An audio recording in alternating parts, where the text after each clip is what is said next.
I agree. Ladies and gentlemen, Zaya's favorite. something Shut I up. am so proud of No. that came out of the world of Star Wars and their lackluster movies was the fact. Put your fucking hands down. Was the fact that Rogue One was an amazing surprise and hit. And this leads us to Andor. Andor gives us, I guess, the best view of how the rebellion first gets started. Um, Disney dropped 3 episodes for us covering the livelihood of Cassian and where he came from, growing up in. Put your finger down. Uh, so, you Star Trek fan, you put your fucking finger down.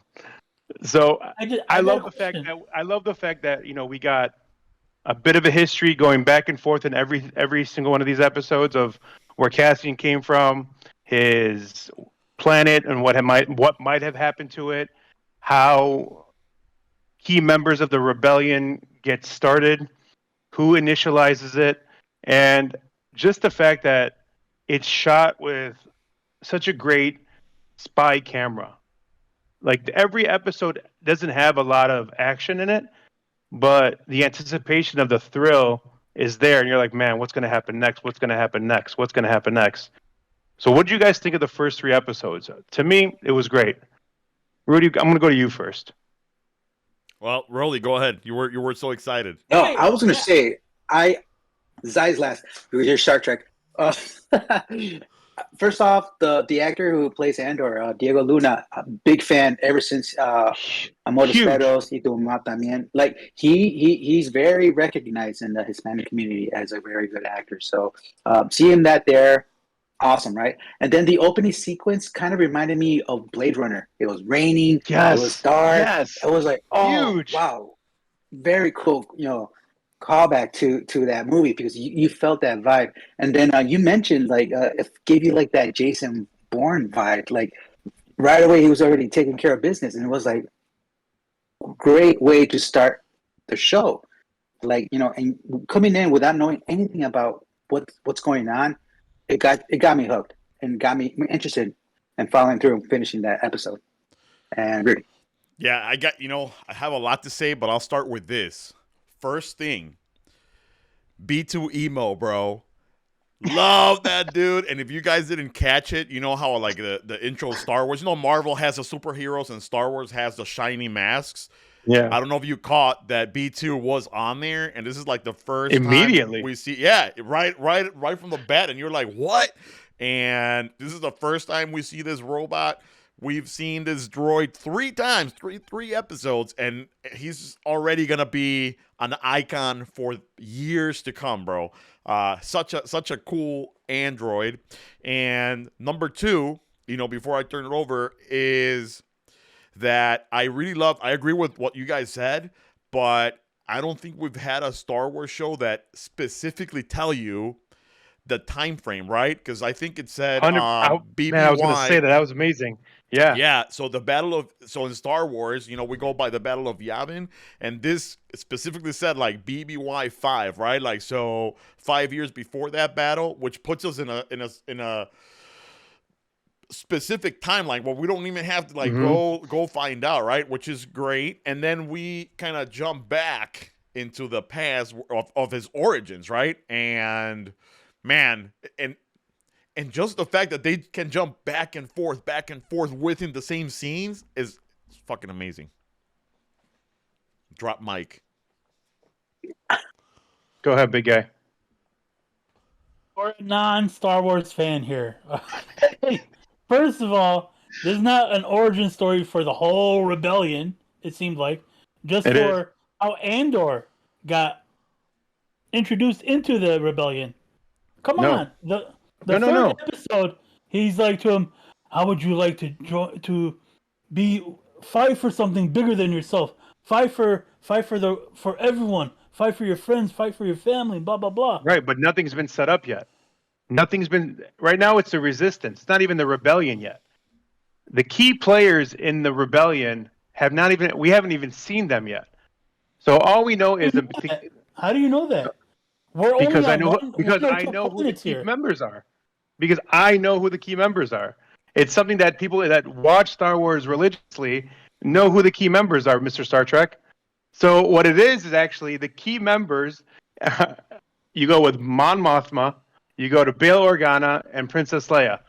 Top three. Now we finally get introduced on who the puppeteer or the behind the scenes guy is. Luthen Rael, played by Stellan Skarsgård.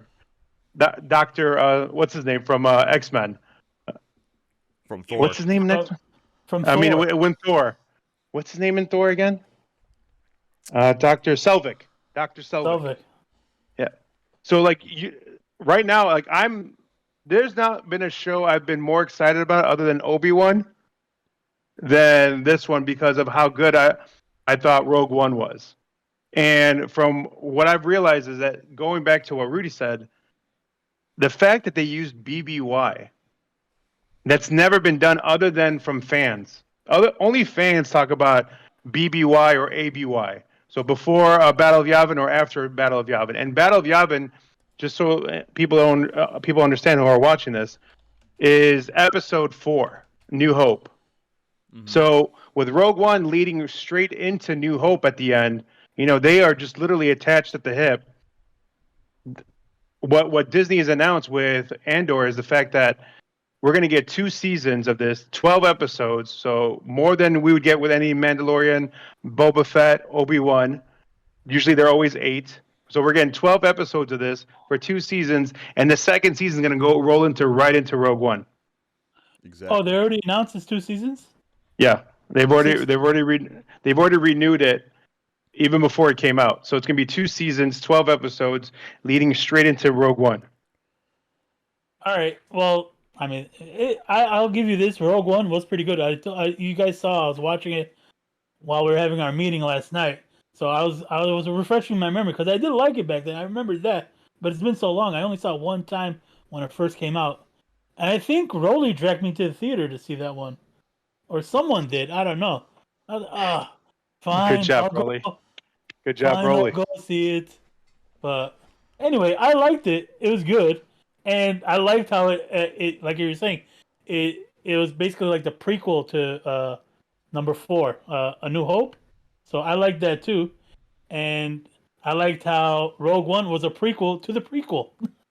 But right. Anyway, what are some of the takeaways you guys got from these episodes? What really stood out for you guys? Whether it would be a key element, a key character. Rolly, I'm gonna start with you. What did you see in episode 1 that really kind of stood out for you? Well, I'm not that much familiar with the whole Star Wars thing, but I like how there wasn't any boring moments. It just kept you interested, and you want to finish. You want to keep on seeing what's going to happen because to that point, you don't really know. Well, from what I was looking at, what's really going on? What happened exactly? And why is he running? Why is he all shady? It looked like a spy movie type of deal. Like he's running away from the officials and stuff. So it had a little bit of everything. That's what I liked about it. Zaya shaking his head. Sorry to disappoint you. Zaya, what was your biggest takeaway from the 3 episodes? I mean, other than the fact that we know it's a spy thriller, anything that stood out for you? I like your point of view only because, I mean, no joking aside anymore. You're not the biggest fan of Star Wars. So, what kind of stood out for you that made you that's interesting? I liked more the present time than the past time. When he was a child, when his childhood. I thought that could have been done right away, in the first episode, gotten done with that, but they kept going back to that well, which was very, I don't know, it was kind of stupid to me. It was like they're just showing him in a group of a circle with some kids, and then the next time you see it, you see them walking through the woods, doing nothing, and then the next time you see him, he's standing in front of a big Grand Canyon-esque whatever mining facility or whatever, and it's like little peeks into his childhood that, okay, eventually pays off, but none of that really we needed to know until they met that first dying soldier and then his future adoptive mother, and then sorry to spoil Rolly, but I mean, they could have basically started it crashing and then them like seeing that soldier. Basically, that's all we really needed. But they added 2 episodes worth of backstory for no reason. They just wanted it was fluffer.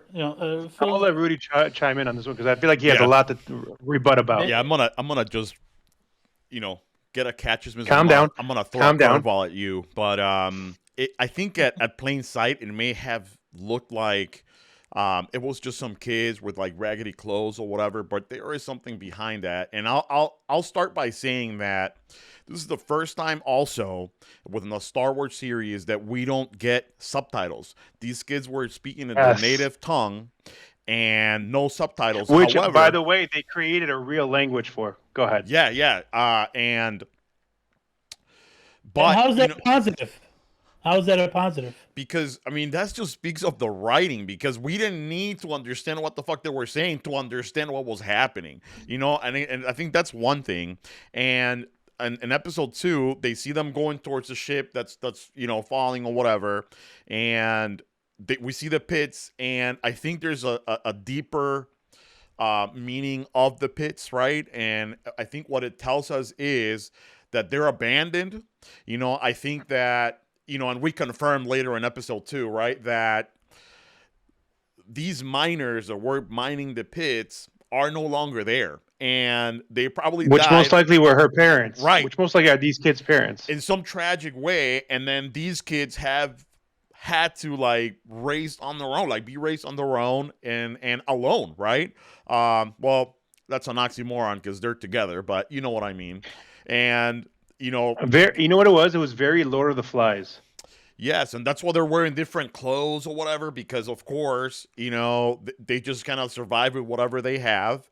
And they're curious. They're like, okay, what's up with this ship? And unfortunately, right, one of these bastards like kills one of the kids or whatever. But I think that's important to the backstory because at the end of the day, he's looking for his sister, right? Mm-hmm. And I think that's why it's important to go kind of back and forth to like know where he's coming from, because right now, as far as we understand it, he's just a thug, right? Or like a not a villain, but he's just a thug, like trying to do whatever it takes to survive, right? I mean, episode 1, he straight up like kills the cop, right? Like no mercy. And I think we're gonna see the evolution of Cassian, throughout these 2 seasons up to, like James said, Rogue One. Well, first of all, can I say, I don't think that he was in the. They were in the wrong in that situation. I think he was in the right. He was basically defending himself against some corrupt security officers from a company town or whatever, which is basically like a part of the Republic or whatever the thing is, like, with the Imperial troops, remember, like, this is a world where in the inner circle, or inner universe, I should say, is very controlled by the Imperial Army. It's this outer rim that's controlled by these like companies. Let's say this company here, that's a security company that wants to be eager and move into the ranks of being part of the Imperial Army. So these guys are like, consider them like Nazis. So everyone's trying to get in good with Hitler. These guys are just the outside brown coats trying to be like, okay, we can do a great job too. I'm going to prove myself. That's why you get this guy that's like very tight suited, everything's fitted. Even his own boss is like, did you mess with your suit? Mm-hmm. He's like, yeah, I got it more tailored. And I'm like, okay, this guy's like your typical like Nazi, like Aryan nation type of person. So like that's the vibe I got from them. Yeah, and just to rebuttal, right? Like, I don't think when he killed that cop or whatever, like, I don't think is that he was in the wrong. I agree, like, he needed to defend himself, but it's not typical of Star Wars. Like, you wouldn't see a Han Solo doing that, or a Luke, or Obi-Wan, or whatever, or like the main protagonist. You shot first. Like, doing, right. Like, Han Solo shot first, buddy. Han Solo shot first. When? Remember New Hope? That's like the biggest argument in Star Wars on who shot like first. Edit. He was like, oops. Yeah, but not like guy on his knees, 20, inches away, Basically trying to talk him into going to the police and turning himself in you for know. something he knows they'll kill him for. So I think that brings Look. the shock value of like, oh shit, like I mean that was within the first 5 minutes, Yeah, and you're like, holy shit. I think the first death was obviously accidental. He was just Yeah. defending himself. But that second one, that is cutthroat, in your face, like fuck this. I'm not going down for anybody. You're dead, buddy. You can't create any story or background that I'm going to agree with because I know your ass is a rat, and I'm going to fucking just kill you right there.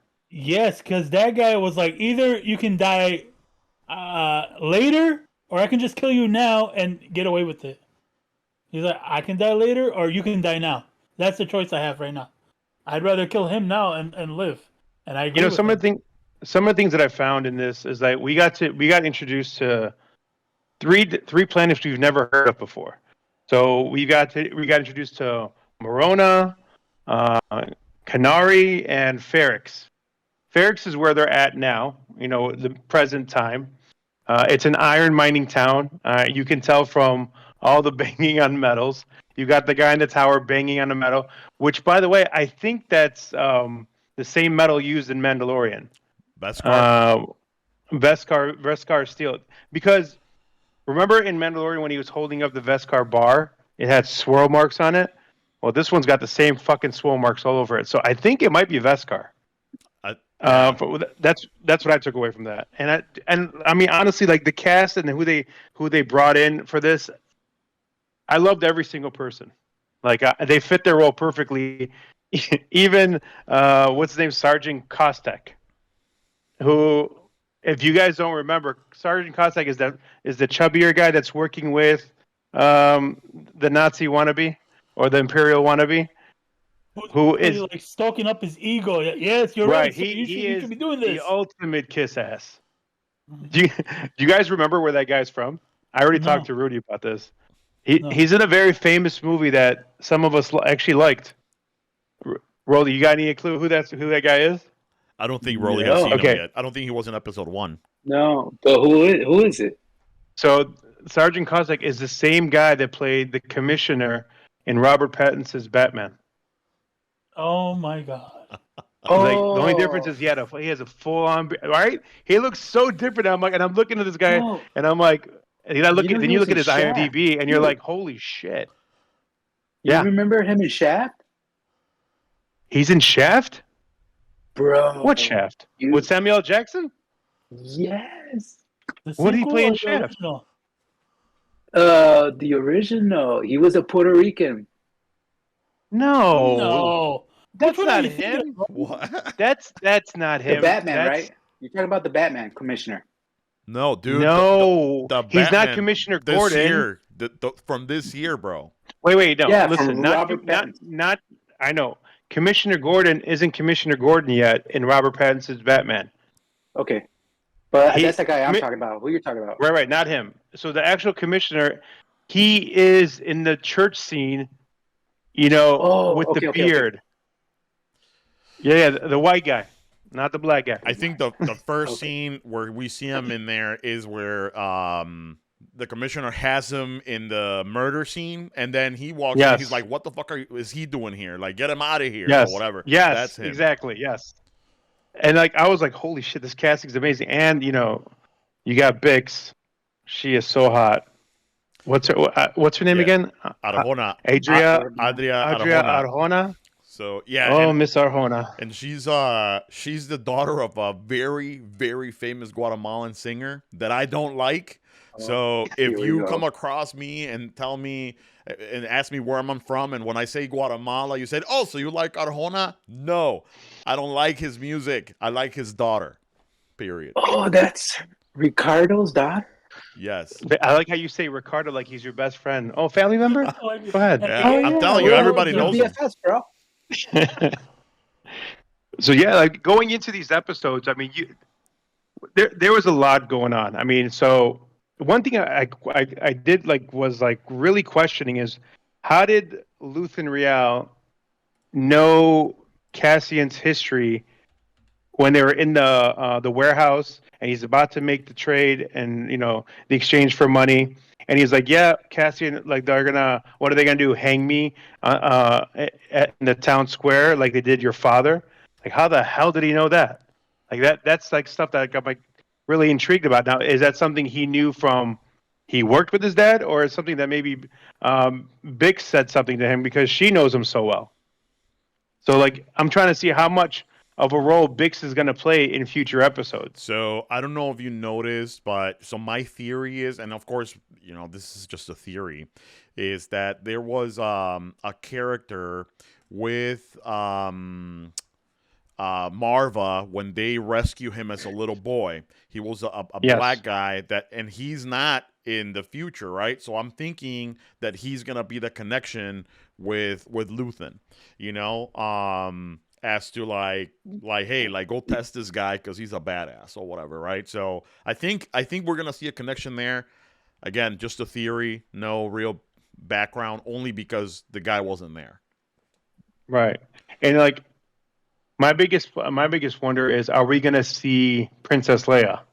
Because she's coming into her own. She's going to be taking over soon for her father as the leader of Alderaan. So Alderaan is going to be a huge planet in this, because if they're going to have Luthen Riel introduce us to Mon Mothma, then Bail Organa is going to get involved.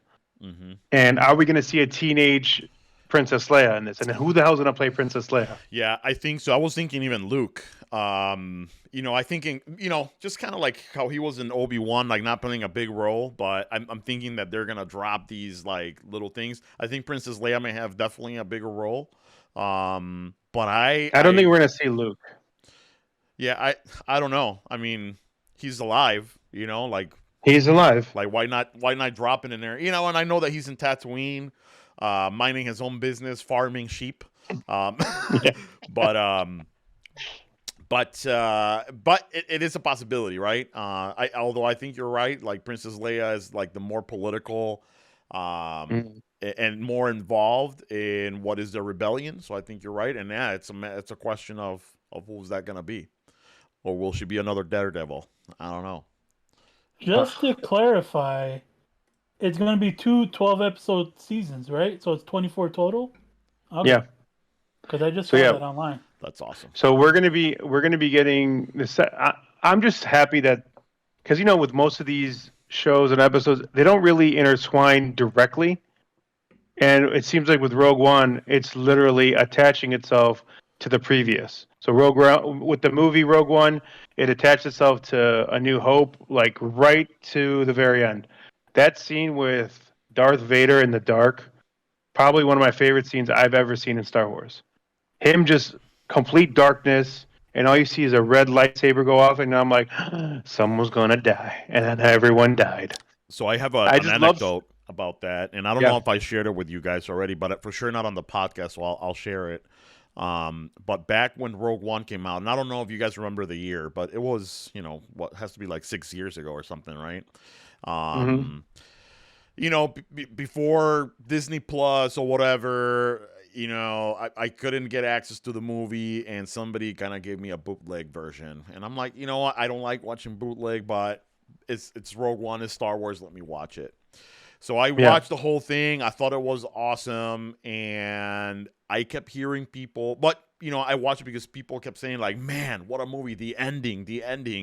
And then I was like, what the hell, man? Like, I didn't think the ending was so great, because it just ended, with him, and like on the beach, like looking at the horizon or whatever. That's how the fucking bootleg movie ended, bro. It was not till recently that I resaw it in Disney Plus, and I saw Darth Vader and the whole I was in the dark, bro. And everybody kept telling me like, oh my God, that scene. And I'm like, what the fuck are they talking about? Till I was able to watch it, maybe like 3 years ago. And I was like, oh my God. And the big Star Wars fan that I am, I'm like, it was a pretty stupid ass moment, but I mean, let's be honest. That scene was the first time you saw Darth Vader in prime Darth Vader. Yeah. Like everyone was a ragdoll to him. And like, yeah, okay, you're dead. Okay, you're dead. And then bullets, bing, bing, bing, bing, bing, bing. Mm-hmm. Nothing could touch him. I mean, he was ruthless, and I love ruthless Darth Vader. Who doesn't? So we could say that was the last time Rudy saw a bootleg movie. That's absolutely. I don't condone it. You know, I was desperate, and that's what happened to me. Karma. I just saw the ending of like Cassian and what was her name? Like just chilling on the beach. Like, oh, I'm like, oh, okay, what a nice love story. How about the fact that they did a call out to Wabani, is where Jyn Orso, who is part of Rogue One, that's where she's being held in prison. So they mentioned Wabani, and what's funny about, I guess someone had mentioned that Wabani is an anecdote for Obi-Wan. So they just switched the letters around and made a prison planet called Wabani. That's I'm funny. like, you just couldn't think of anything other name, so you just fuck with Obi-Wan's name? It's like, I'm like, come on, people. They just did that so that 4 losers can talk about it on a podcast. Rudy, just the FYI, I the last bootleg I saw online was Everything Everywhere Always. Or what's that called? What's that movie called? Everything Everywhere All at Once. There you go, that one. I just saw that, like, I was gonna go see it in the theater, but I was like, why waste the money? It was COVID. It's okay. Nobody was going to the theater. Great movie. Yeah. Great movie. You know, the only thing I want to end this with is the fact that, this guy was trying to sell that device, the Star Pack unit, whatever it was called, to help find every Imperial ship out there. Mm-hmm. And he was going to sell it for a lot of money. In one of the ending flashback scenes in episode 3, there's what looks like a kyber crystal hanging from the rear view mirror of the ship. So you know how, like, in with Han Solo, he has the dice hanging? Mm-hmm.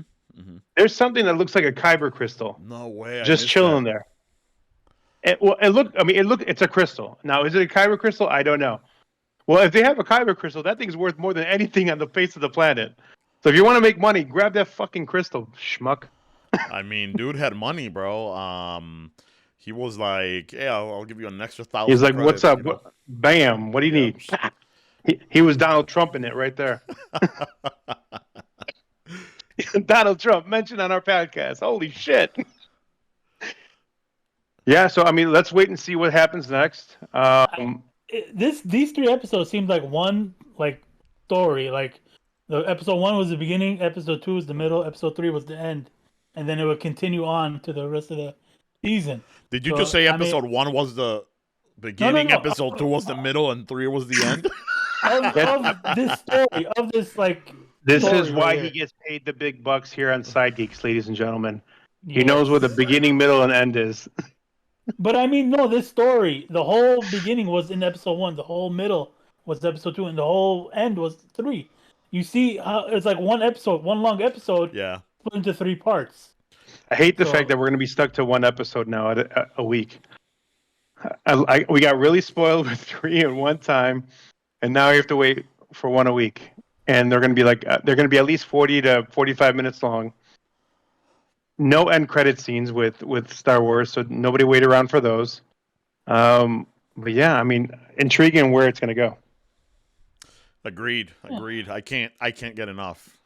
So I hope it's coming out on Wednesdays, right? Yeah, every Wednesdays for the next 9 weeks. Until Thanksgiving, basically right before Thanksgiving. And on that note, I wonder if Donald Trump has any Valerian history because of his hair, his orange, white, whatever hair. His Cheeto colored hair. And I'm wondering, we'll ever see him riding a dragon, spitting fire on all the leftists. But he's Valerian. He wouldn't ride a dragon. Targaryens ride dragons. No, Valerians ride dragons, bro. And Valerians kill ghost people. White Walkers. What? They have to steal. Man, let's just get into House of Dragon because apparently James missed several Valerians riding dragons on this episode, and we got a new dragon. So let's start talking about the House of Dragon episode 5. We Light the Way, man. a lot of things happen in this episode. So let me talk about it before all the haters start, throwing dirt at it. But I feel like a lot of things happened. I mean, from the beginning, and I'll just do a quick recap. You know what? No, let's do it by parts so that we can kind of opine on the several parts of the episode. But we finally confirm what we were talking about Damon not being able to get it up. We see kind of like first scene Rhea Royce, his wife, kind of confirming, dude, like, did you finally come to consummate this marriage, right? And then kind of like edges him on, and I think, and I quote, even as she's laying down crippled and he's walking away, she says, and I know you couldn't finish. So, of course, he's going to come back and hit her with a rock, although we don't see that death. But what do you guys thought about that? I think that, obviously it confirms the theories that we had from episode 7 of Sci'd Geeks. First of all, let me say something first. Sorry for swearing. What? Or saying, sorry for my language, but continue, Rolly. No, going back to that scene, right? She dies, and it's off screen. Mhm. How many times have we seen very violent things on the show? And I remember hearing something about how they're not trying to show any violence towards women in this House of the Dragon. So I know there's always those theories that, she got killed off screen and blah, blah, blah. But you think that has to do a lot with that now that they don't want to show women being tortured or anything on the show? So Another thing that's the downfall of society, this PC bullshit. I mean, Game of Thrones, people were killing each other left and right, man, woman, child. But now we're too sensitive. We can't see a guy killing his wife. Oh no, it's drama. It's not real life. Real life, yes, that's horrible. That's tragic. But it's a TV show. It's a movie. Whatever. Let it happen. I think the biggest aspect of it It is. did happen. I think the biggest aspect. Well, the irony of it that I see is the fact that they won't show killing, but they'll show orgies and incestual sex and a lot of violent raping. That's okay. That's welcome fine. to American television. Yeah, Welcome to American television. all the degrading of women throughout the episodes, but they won't show So- that. But I think that somebody just said that just because, Yeah. just because I don't think it's that. I don't think it's. we. I don't think there's anything behind it. I just think that the lack of showing it leaves our mind to wander how graphic it could be. I think that's what they did on that one.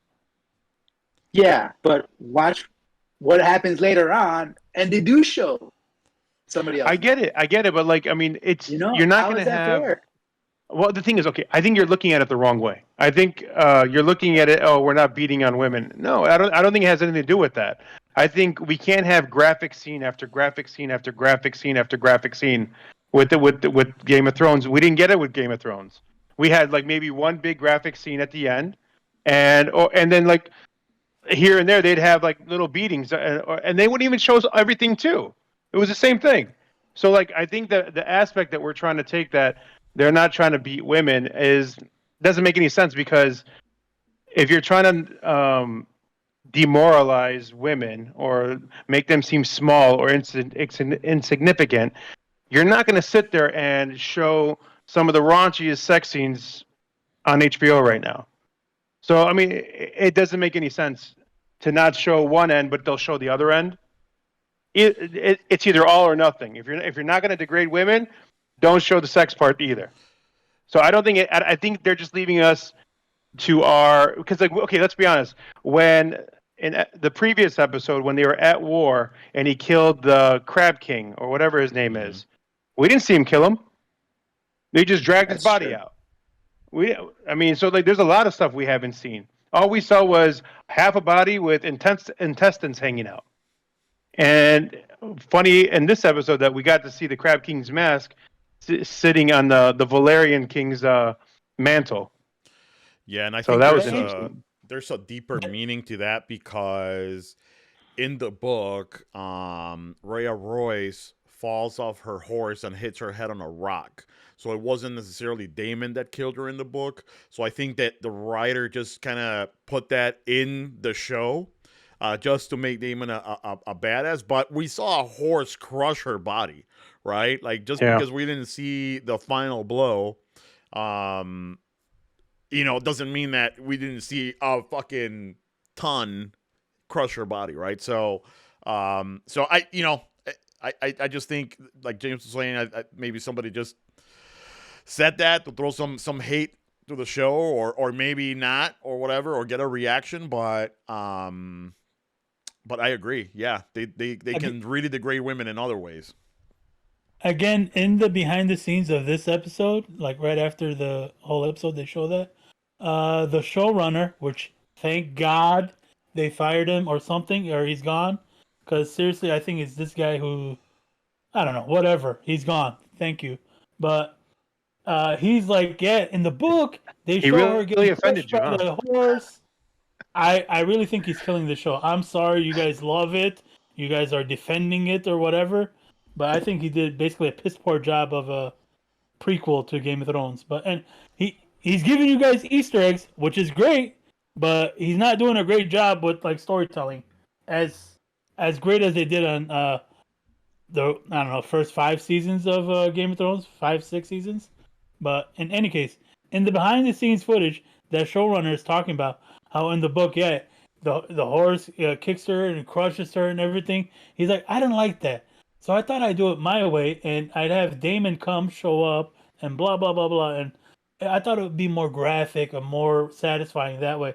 He put it in there himself specifically, but then he didn't want to show it. So you can't. Why is he trying to have it both ways? Have him in the scene killing her, but not have him in the scene killing her. Well, I think in the book, I haven't read the book. So in the book, Me neither. and Rudy, correct me if I'm wrong. All we know is that the horse kicks and falls on top of her, and she hits her head on a rock. Right? Mm-hmm. He dies That's 9 not- days later. But Yeah. I mean, that thing is like, all they No, did that was they took the person who died later was Joffrey, the boyfriend, Sir Leonard's boyfriend. He doesn't die immediately. Are you sure? Yes. I thought it was her that falls off the horse and she doesn't die, but she's still alive for 9 days and then she dies. She doesn't die right away. anyways, what I'm trying to get at is, I think it was more of a creative aspect this director took to make the prince seem more evil than we already think he is. So it just shows on how far he'll go, because the scene shouldn't have involved the prince to begin with if they're going by the book. So they just added this part to show how fucked up this guy is, and he'll stop at nothing to get what he really wants. Mm-hmm. So if he wants the throne, he's got to marry his niece, and to marry his niece, he's got to first get divorced. Easy way to get divorced: kill the wife. Yeah, marry or kill her. But I think that's something you said. Something very important there about this guy, and they're keeping it very mysterious because if you notice throughout that sequence, he doesn't say a word. Right? Mm-hmm. It's just her talking, and he's just there looking. So we really don't, and he does that at the end of episode 3 too, where he's just like fucking going on a murder spree or whatever. But like we don't know what he's thinking. Like he can be a fucking psychopath, or there could be a lot more background that we don't know. But no question, this dude doesn't give a fuck and is a badass. And they're showing us that he'll do whatever it takes, or whoever gets in his way. One thing I want to add: you said something about Valerians being able to ride dragons. That dragon wasn't his from the war scene. That was the prince's dragon that he just trained. That I'm assuming the prince told the dragon it's okay for him to ride you. It's not his dragon. He doesn't have his own. Only Targaryens have dragons. No, dude. Look it up. Valerians in that time had owned about 50% of the dragons in existence. And in the books, maybe, but not in the show. In the show, it's only Targaryens, and even the king said that Targaryens. No, the king said that with our 2 houses, we're gonna have more dragons than anybody. He even says that. Okay, I don't mind being wrong. There is a scene, and unfortunately, I didn't take the note. But we're introduced to a new dragon. They even named her, and I forgot the name of the character. But you know the little 12-year-old girl a couple episodes ago. That now Damon is like, "Hey, girl," you know. And Yeah. they show her riding her dragon. It was like a red dragon. It's the first time we see that dude, and it has a specific now. I'll Google it up right now, but they do own dragons as of right now. Okay. I think in Game of Thrones, of course, you know, nothing, but in this part. Okay. Here. Well, I mean, I don't remember a lot of Valerian people in Game of Thrones. No. They talked about them, right? But Right. Or but the relics of the swords and stuff. exactly. So, you know, and moving along, right? So we see a glimpse of Lionel Strong, you know, being the new hand of the king. And I think immediately after that, we see Otto, right, leaving the castle, but not before kind of grabbing his daughter and telling her, dude, you know, like, don't fuck up because these motherfuckers are about to kill your kids because they're not going to give up that throne. So you better watch out, which puts, you know, plants the seed in her, right? And we've kind of been seeing the evolution of the queen, kind of like not trusting these people anymore, right? Especially Rhaenyra, which we jump to that scene where she's trying to get Sir Cristor, right? Or what's his name? Sir Kristen. Kristen. Yeah. Trying to get him, right? And it's like typical sitcom, you know, switcheroo, right? Hey, so tell me what you know. Like, I know something, but you tell me. And he's like, oh yeah, I fuck Rhaenyra. And she's like, what? You know? Here's the part that scene, I don't get why the queen was still mad. Like my thought of it was, I thought she was mad that she found out in the beginning, or she thought that she slept with her uncle. Right. Come to find out, she finds out the truth that it wasn't her uncle.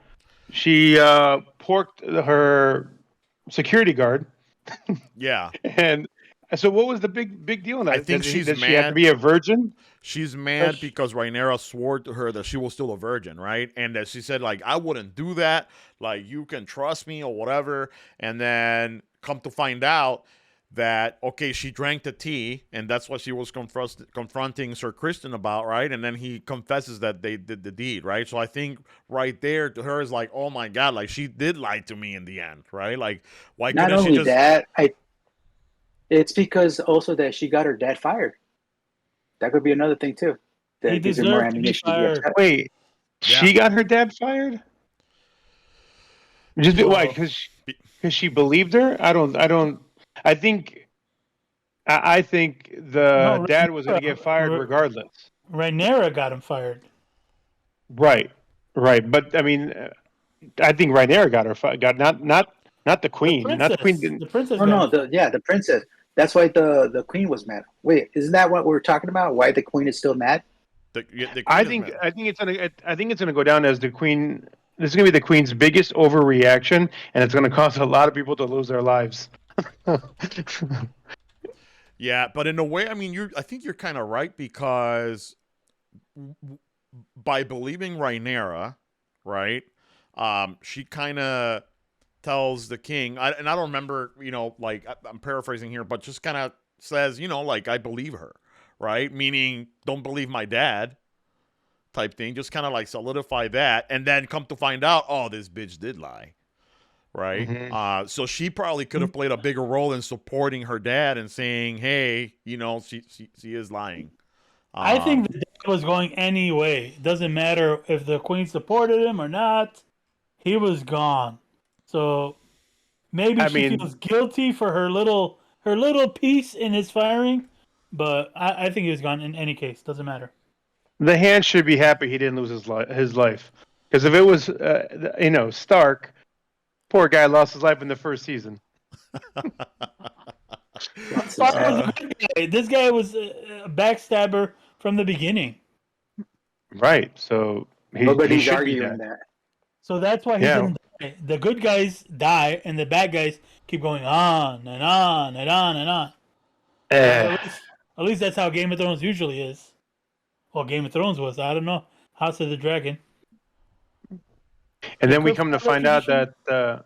So I guess moving on, I guess we come Yeah, to well, find out there's going to be a big marriage. There's a yes, marriage yes. coming along. We jump straight to High Tide and the Valerians that perhaps don't own any dragons. We'll No, start to I said I confirm. could be wrong. I said I could be wrong. And then we see the arranged marriage with Rhaenyra and Sir Lenor, and then I thought it was pretty interesting that walk on the beach and them just kind of like without really saying it, like, hey, like, let's do this, but let's have an open marriage, right? Like, you do your thing and I do my thing, and they're like, okay, for sure. And immediately Yeah. after that, we see this other dude, right, with Sir Lenor, Joffrey, right? Like, just kind of like, hey, Is his name Joffrey for real? Joffrey, for real. And Oh it my was God. interesting because they Wow. got me, man. Like, I had no clue, right? Like, for the first couple Seriously? episodes, I thought, he was a badass. I didn't think he was gonna be. Not that gay people can't be badasses, but I Are you didn't. serious? The what? I mean, I You didn't know was either, to be gay? honest with you. I didn't. There was no clue you can tell of any homosexual activity. I mean, maybe your gaydar is amazing. Fell right off of my gaydar. I was like, oh, okay. And all of a Just sudden, he's like, looking, yeah, just look right I like here. redhead. I'm like, whoa. Why? Because he's handsome? No, just it looked like he had makeup on, basically, or something. He No, looked he's so just a gay. good-looking guy. Yeah, I There's mean, good-looking guys, and then there's good-looking or like gay guys. I don't know. heterosexual men can wear makeup, especially in Yeah, the bro. I mean, Assyrian culture. I mean, listen. Every Guatemalan cross dresses. I mean, it's pretty Hater. obvious. Look at the tits on this guy. Hey, don't mess with Saya like that, bro. I'm talking about you there, Guatemala. Yeah. Hater.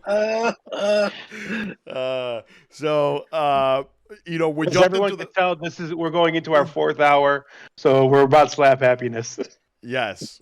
So let's get into it, right? So I gotta say, the whole right when we got into that hall, then on was basically my favorite part of the whole episode. Oh Because yeah, the party everything was the that shit. happened in the hall is not as great as the Red Wedding, but basically, I mean, like, it had the aura. It had the aura of the Yes. Red Wedding. yes, exactly. Oh my God, everyone was doing something fucked up. Go in ahead, that- Rudy. You in were about to that say hall. something. no. But yes, I was Woody, sorry for no. interrupting. No, you're good. You're good. I was just gonna jump right into that part, right?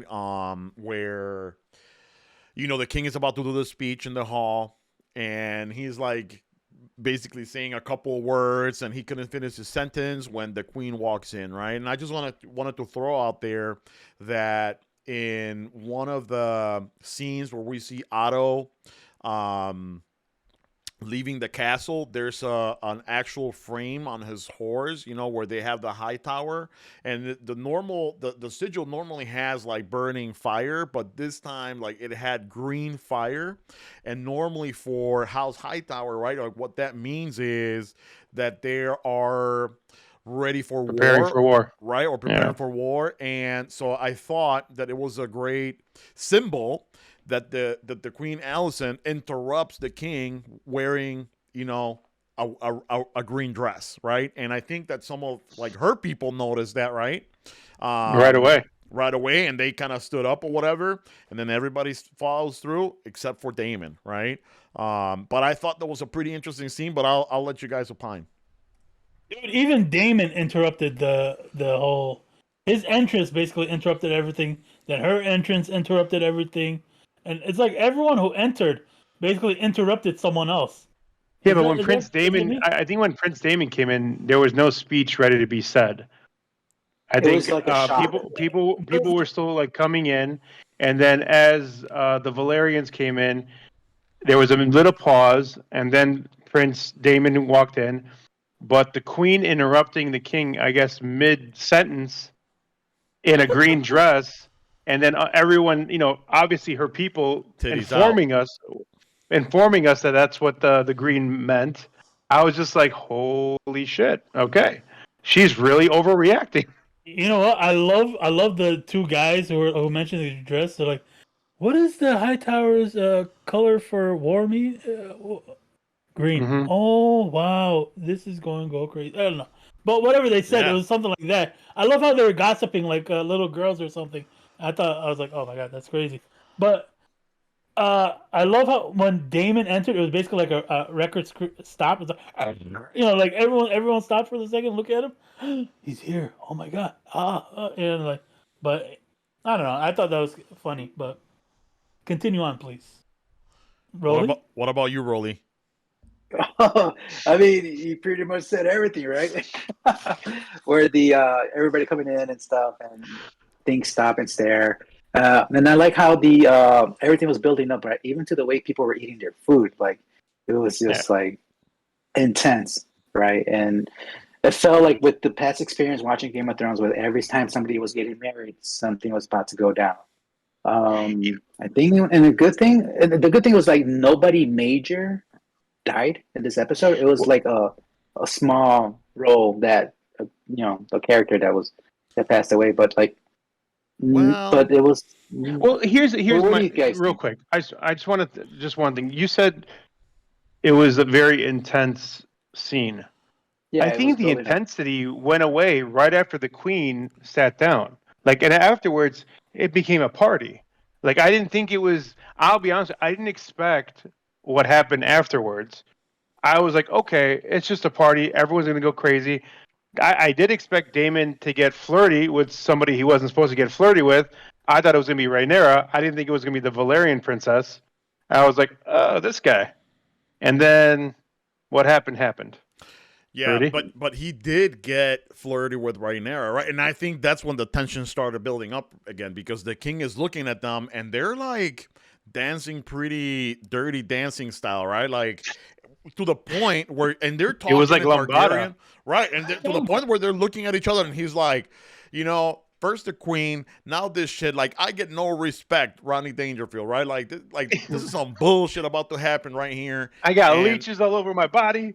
Did they dance or did he just drag her away from the guy she was dancing with? No, they danced. They did the hibbity dibbity. Yeah, I think I remember, from what I remember, I mean, you correct me if I'm wrong. Like You're she was wrong. dancing with some guy and blah blah blah, like all old English dancing. And he's like, "Come here, I need to talk to you." And he dragged her across the room, and you see this king like looking like. Where's No, he they going? got like really Yeah, close. they He were got, like really close. super close to each other. Like, I mean, Oh yeah, and that's when he's butt to asking hip. her. That's when he's asking her, "Do you really want to marry this guy?" And blah blah blah. And like, well, You were why saying, don't you Rudy? marry me? Why No, don't you no, marry no. me? I was just saying that like their facial expressions too weren't showing anger or despite or anything like that. Like it was pretty intense, right? Like they were looking like if they waited 15 more seconds, they were probably gonna start making out right there in front of everybody, right? And besides that's what's interesting too, right? Because besides all the rumors that are going on about them or whatever, they gave zero fucks and they still went and did that thing, right? But I think we skipped just a little part in where Joffrey kind of starts this whole debacle, right, of how it ended because he identifies. Right, he identifies old boy, right, and he goes and talks to him, and kind of. I mean, the balls on Joffrey. That. If your name's Joffrey, you got huge balls. I think you never. Sir Leonard might be able to confirm. But oh my god, Joffrey! I don't know. When he did that, I was just speechless. I was like, "Are you serious? What the hell's the matter with you?" Here's why I was like surprised he did it.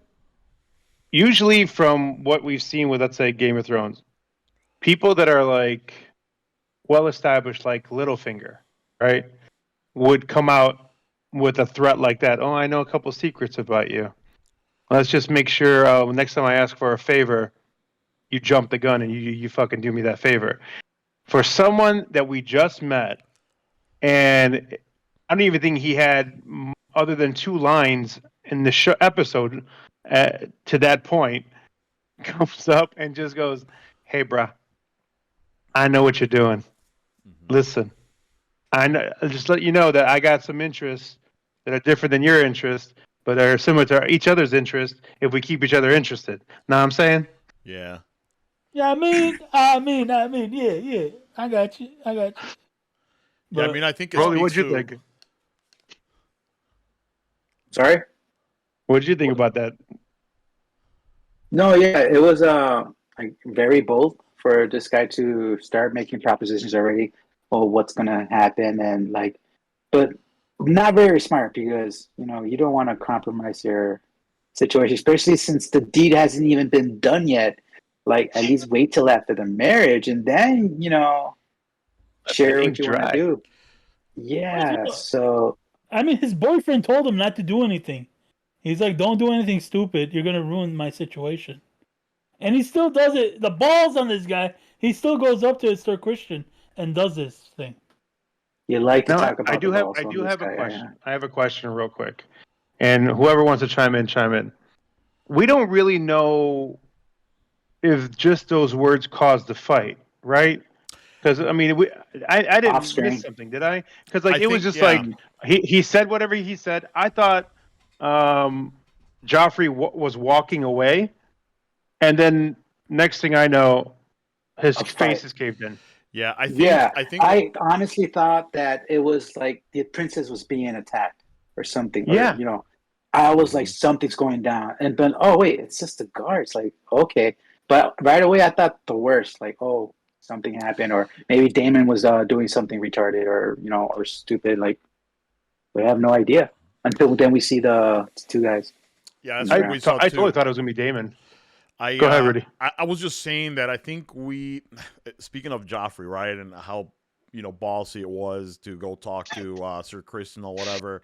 I think that maybe, right? I mean, not only it's interesting to see the dynamic because he's probably used to pulling these moves, right, and being cocky or Yeah. whatever because of the level where he's at, especially talking to a knight like that or whatever. But I think that maybe 9 times out of 10, this talk or this move would have worked, except he didn't know, right, that we've seen Rhaenyra reject this guy, right, and in the ship. So this guy had this building up, right. So I think that had that not happened, right, and he been cool, like he probably would have been cool with the deal, right, like I get to fuck her or whatever. But by that point, he knew, right, that she didn't want anything with him, and he was just hurt, and that just pushed the button, right. But I agree with you. Yeah, I saw something because the moment we see Rhaenyra and Daemon disappear, where the king is watching them, that's when we hear the scream,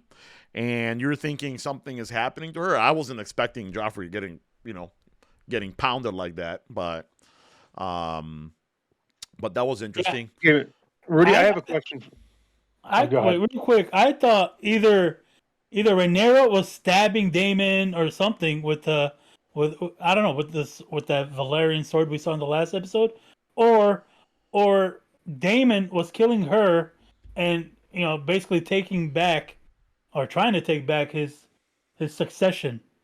And I don't know how are you going to take it back if Aegon's still there.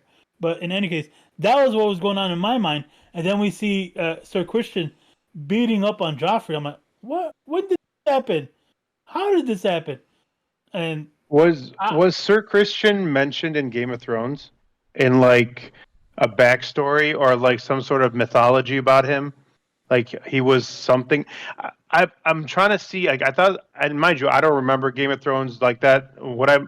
Somebody mentioned online that I think his name was spoken of in Game of Thrones in a very mythical way.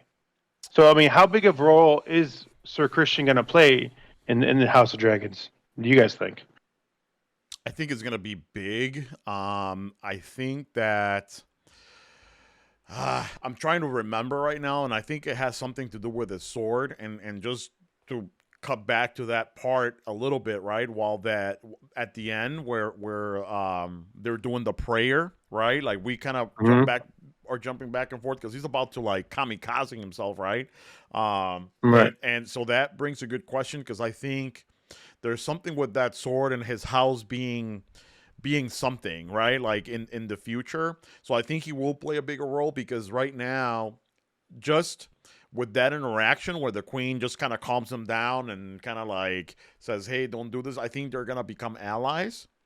Hmm. And who's to say, man? Like that something is Like gonna my happen thing is, like, between how them. does the prince not want to kill him? I think that Sir Christian is basically gonna walk away from Rhaenyra and become like the queen's bodyguard and confidant and everything. That's what I think. I think that's what how she stopped him. Like what we don't see, basically, what happens after she stops him. I think that's what happens. She convinces him, "This is what you should do. This will be your duty. This is how you'll make up for whatever and regain your honor." And that's I guess my thoughts.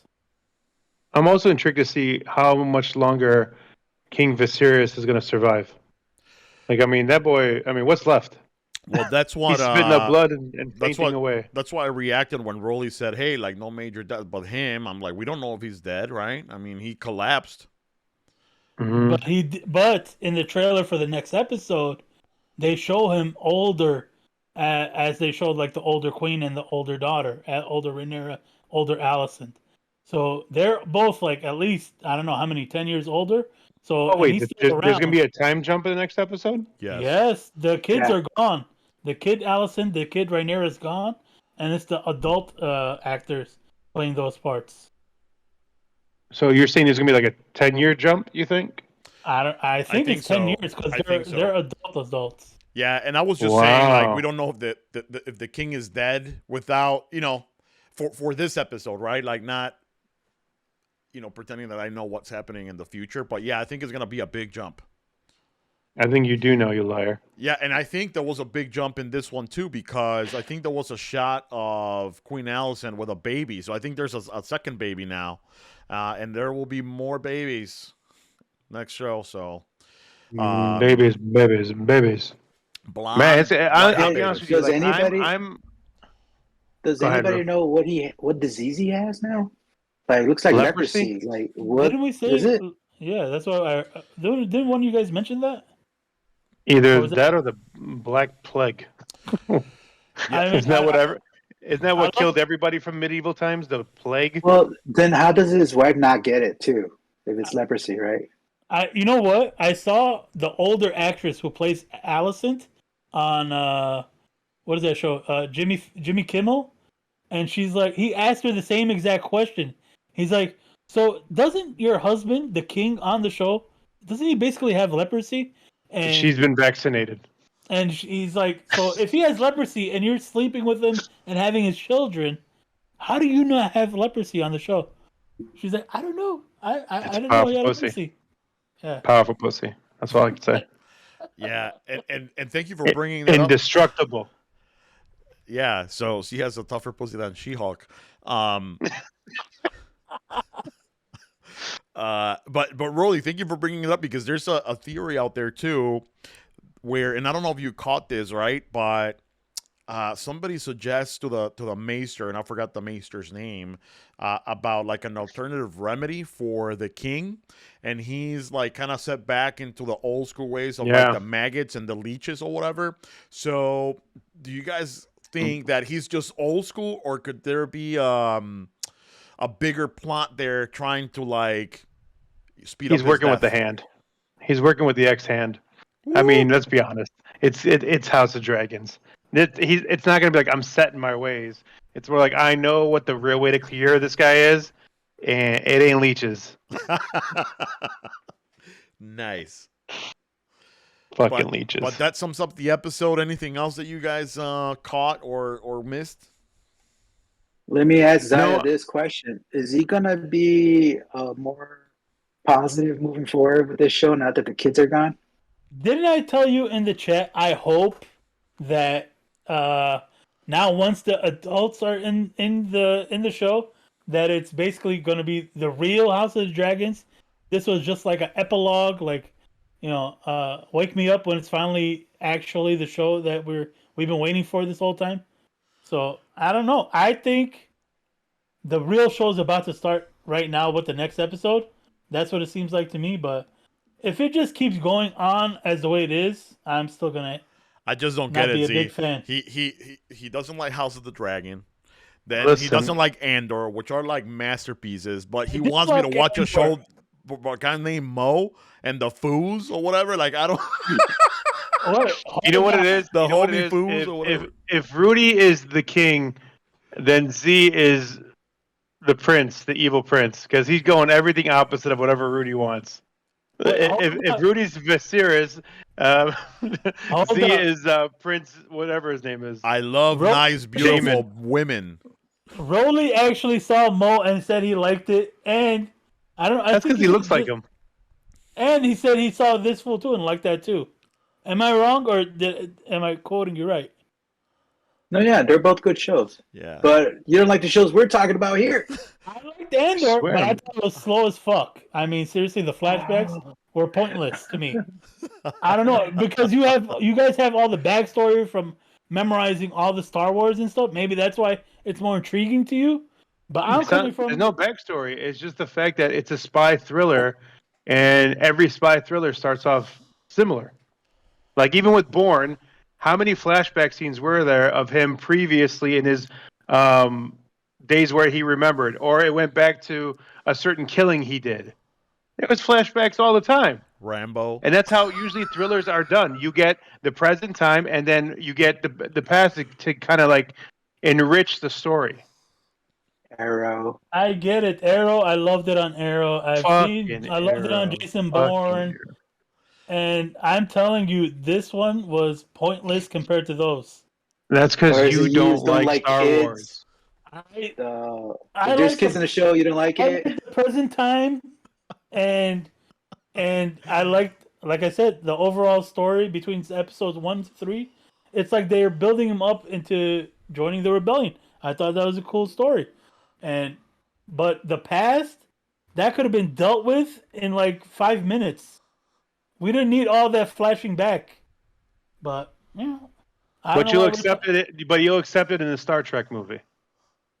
There's never been that many flashbacks. Yeah, when they went with the Chris Pine reboot, there was a lot of flashbacks because you also brought in Spock, and he went back to his time and his timeline. So you'll accept it with Star Trek, but you won't accept it with Star Wars, is what you're telling me.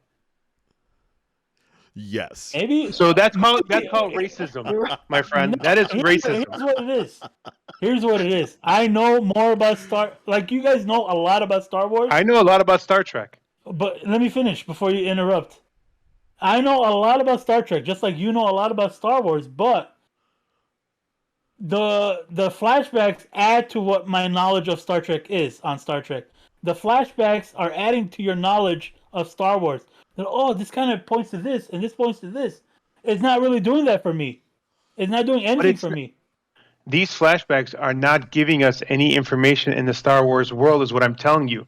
This show and Rogue One are literally a one-off where we're being introduced to a brand new world, is what I'm telling you. So we need the backstory. BBY, you're telling me, and BBY is just a time frame. It's like saying BC. It's like 10,000 BC. That's all it's saying. It's not hitting me like it's hitting you guys. It's adding boring parts for no reason. I think there's a bias there. So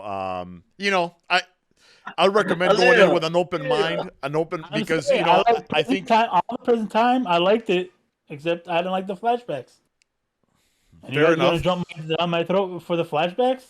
Fair enough. No, I didn't really hate on it. I didn't like the flashbacks. That's it. Very I didn't good. agree with you guys 100%. I don't know.